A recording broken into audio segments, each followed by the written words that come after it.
नौसेना को समर्पित होने जा रहा है और ये जोरदार तालियों के साथ आइए स्वागत करते हैं भारतीय नौसेना में आईएनएस विक्रांत का।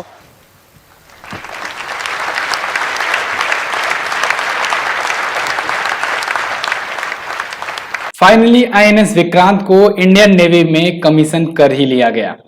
आईएनएस विक्रांत समुद्र में तैरता हुआ किला।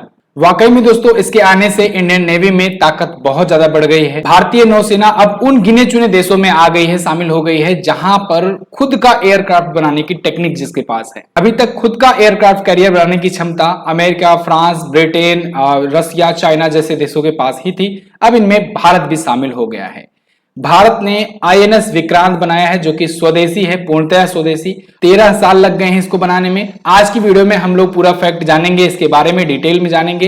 एयरक्राफ्ट कैरियर क्या होता है, इसकी भूमिका क्या होती है, इसके इंपॉर्टेंस क्या है, किसी देश के लिए कितना ज्यादा जरूरी है, इसके बारे में भी जानेंगे। आईएनएस विक्रांत यहाँ पर आप देख पाओगे दुनिया भर की इस समय जितनी भी मीडिया है ना, सब इसको कवर कर रही है। एयरक्राफ्ट कैरियर होता क्या है, ये क्यों जरूरी है, इसको पहले समझो आप। देखो, एयरक्राफ्ट कैरियर दोस्तों बेसिकली एयरक्राफ्ट को कैरी करने के लिए एक पोत होता है।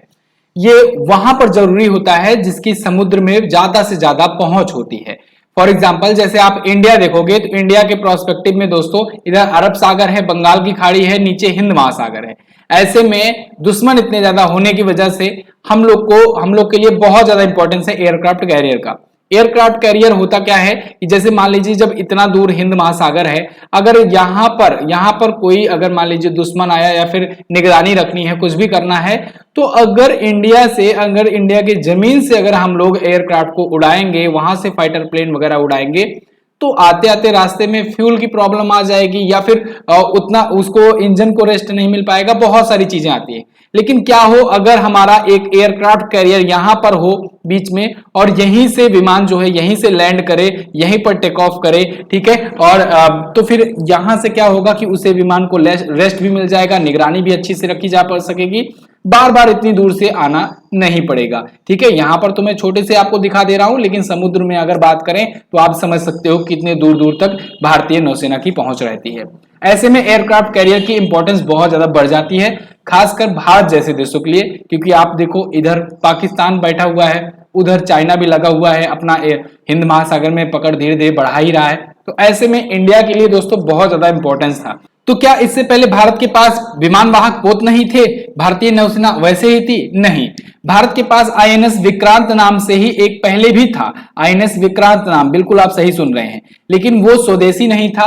वो दोस्तों भारत ने 1961 में मंगाया हुआ था, 1961 में, लेकिन वो ब्रिटेन से भारत ने मंगाया हुआ था और वो ब्रिटेन का था आईएनएस विक्रांत।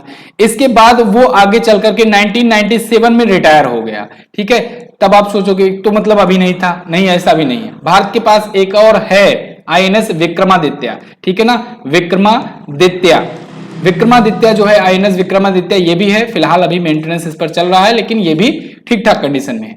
लेकिन भारत जैसे बड़े देश और इतनी ज्यादा समुद्री सीमा होने वाले देश के पास एक एयरक्राफ्ट काफी नहीं है, खासकर तब जब चाइना जैसे देश 3 एयरक्राफ्ट अपना बना लिए हैं। आप देख रहे हो अभी रिसेंटली चाइना ने अपना तीसरा एयरक्राफ्ट लॉन्च किया।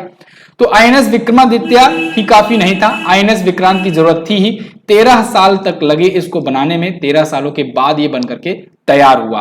तो अब भारत के पास 2 एयरक्राफ्ट कैरियर होंगे, हालांकि अभी और भी जरूरत है, लेकिन चूंकि इसको बनाने में ही इतने साल लगे हैं, इतना पैसा लगा है, खर्च हुआ है, तो फिर इसका मतलब आप समझ सकते हो कि इतना आसान तो है नहीं इतना जल्दी बनाना।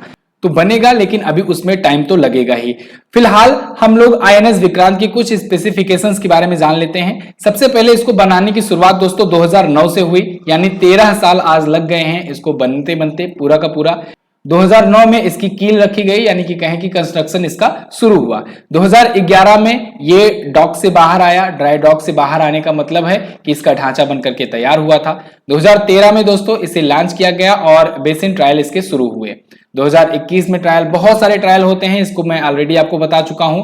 हर प्रकार के ट्रायल्स इसके किए जाते हैं दोस्तों, और एक एक ट्रायल 6-6 महीने तक का होता है। ठीक है ना, कभी कभी 2-2, 3-3 महीने का, 6-6 महीने तक का होता है इंजन का ट्रायल, और उसके बाद फिर हर प्रकार का मतलब ट्रायल किया जाता है। और अब फाइनली जाकर 2 सितंबर 2022 को पीएम नरेंद्र मोदी जी ने इसको कमीशन कर दिया है। भारतीय नेवी में अब ये कमीशन हो गया है, यानी शामिल हो गया है। तो 2023 तक, जून 2023 तक ये ऑपरेशनल कंडीशन में आ जाएगा। अब समझो इसको कि ये कितना बड़ा है। दोस्तों आईएनएस विक्रांत की ऊंचाई 59 से 60 मीटर है, यानी कि कहें लगभग 15 मंजिला इमारत के बराबर। इसकी लंबाई अगर बात करें, ये तो ऊंचाई थी, लंबाई अगर बात करें तो इसकी लंबाई दोस्तों 262 मीटर की है लेंथ, और इसकी चौड़ाई की बात करें तो वो 62 मीटर की है। डेक 14 डेक है यहां पर। इसके अलावा 40 से 42 हजार टन का इसका वजन है। 40 से 42 हजार टन का ये वजन वाला एयरक्राफ्ट कैरियर होता है।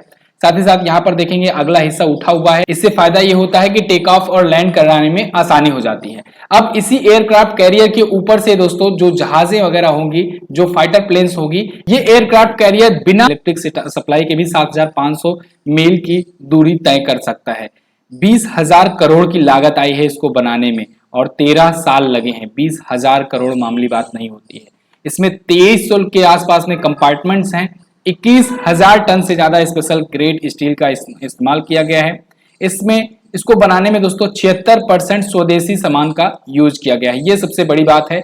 लगभग समझ लीजिए कि 2/3 हिस्सा जो है वो स्वदेशी है और 2/3 से ज्यादा ही हिस्सा स्वदेशी है। यानी अगर इसमें मेंटेनेंस करना हुआ तो हमें किसी और देश पर डिपेंड रहने की जरूरत नहीं पड़ेगी। आईएनएस विक्रांत एयरक्राफ्ट कैरियर दोस्तों ये समुद्र में रहेगा और समुद्र में भारत के लिए निगरानी किया करेगा। यहीं से फाइटर प्लेन उड़ सकेंगी, यहीं से ब्रह्मोस मिसाइल तक भी उड़ सकेगी। इसको दोस्तों लेजर गाइडेड मिसाइल को भी भ्रमित करने की क्षमता है इसमें, और इसके अलावा ब्रह्मोस मिसाइल को भी दाग सकता है। अभी के लिए फिलहाल अगर बात करें तो मिग 29 इस पर रखा जाएगा, यानी मिग 29 जो होगा ये यहाँ पर ऑपरेशनल मोड में होगा। आगे चल करके और भी फाइटर प्लेन्स इसमें शामिल किए जा सकते हैं, राफेल वगैरह टाइप के। ठीक है, फिलहाल मिग 29 से ही काम चल जाएगा और मिग 29 भी कमजोर नहीं है, काफी ज्यादा पावरफुल अपना फाइटर प्लेन है। आईएनएस विक्रांत में दोस्तों 30 से ज्यादा एयरक्राफ्ट अलग अलग तरीके से ऑपरेट हो सकते हैं। इसमें fighter aircraft, early warning helicopter, anti submarine helicopter, सब एक साथ ऑपरेट किए जा सकते हैं। तो आईएनएस विक्रांत आ जाने से दोस्तों इंडियन नेवी की ताकत और ज्यादा बढ़ गई है समुद्र में। अभी आपको पता होगा, मैंने आपको वीडियो भी दिया था कि सेम डे यानी 2 सितंबर को ही, आज ही नौसेना को दोस्तों नया फ्लैग भी दिया गया और अब इससे गुलामी का एक और अंश खत्म हुआ। भारतीय नौसेना का ये एक नया फ्लैग है। मैं चाहता हूं आप ये वीडियो देखिए। सम्मान के साथ हमने देखा किस प्रकार से राष्ट्रगान के साथ में यहाँ पर निशान सेरेमनी हुई और जो नेवी का ध्वज है वो लहराता नजर आ रहा है इस वक्त आईएनएस विक्रांत पर। ये नया ध्वज है जिसमें आज नया निशान देखने को मिल रहा है और औपनिवेशिक काल जिसमें गुलामी की मानसिकता झलकती थी उससे आगे बढ़ते हुए आज सभी गणमान्यों के साथ नया। तो जैसा कि आपने देखा पीएम मोदी ने इंडियन नेवी को नया फ्लैग भी सौंपा है। तो नया फ्लैग भी मिला इंडियन नेवी को और इंडियन नेवी को आईएनएस विक्रांत नया युद्धपोत भी मिला है। इस मामले पर आपकी क्या राय है आप कमेंट करके जरूर बताइएगा। आप कितना प्राउड फील कर रहे हो। इंडियन नेवी के झंडे के बारे में मैंने इतिहास के बारे में अभी रिसेंटली एक वीडियो दी हुई है, अगर आपने नहीं देखा है तो इसको जरूर देख लीजिए। और वीडियो अगर पसंद आई है तो इसे लाइक और शेयर जरूर कीजिएगा। ऐसे ही वीडियोज के लिए चैनल को सब्सक्राइब कर लीजिए। मिलते हैं अगली वीडियो में, तब तक के लिए नमस्कार, जय हिंद, वंदे मातरम।